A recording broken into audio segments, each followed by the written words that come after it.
Ce que Dieu veut, c'est votre sanctification, 1 Thessaloniciens 4:3. Il attend de vous une vie de séparation.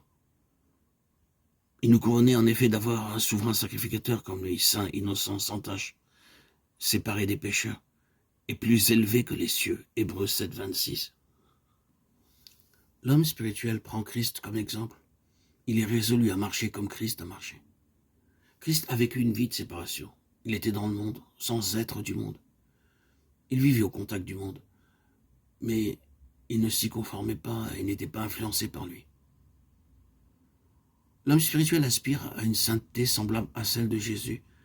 Il doit avoir avec le monde des relations semblables à celles que Christ a eues, et le monde le traitera comme il a traité Jésus. Ils ne sont pas du monde, comme moi je ne suis pas du monde. Jean 17:16. Si vous étiez du monde, le monde aimerait ce qui est à lui. Mais parce que vous n'êtes pas du monde et que je vous ai choisi du milieu du monde, à cause de cela, le monde vous hait. Souvenez-vous de la parole que je vous ai dite.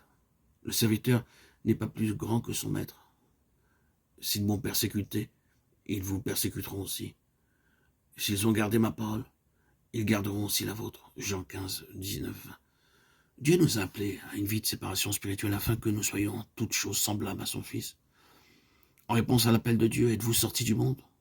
En êtes-vous séparés? Puisque celui qui vous a appelé est saint, vous aussi soyez saints dans toute votre conduite, selon qu'il est écrit, vous serez saints, car je suis saint. 1 Pierre 1:15-16. Tous les chrétiens sont appelés à la vie sainte, mais beaucoup ferment l'oreille.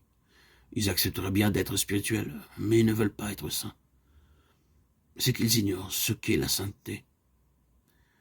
Qu'est-elle donc? Disons d'abord ce qu'elle n'est pas.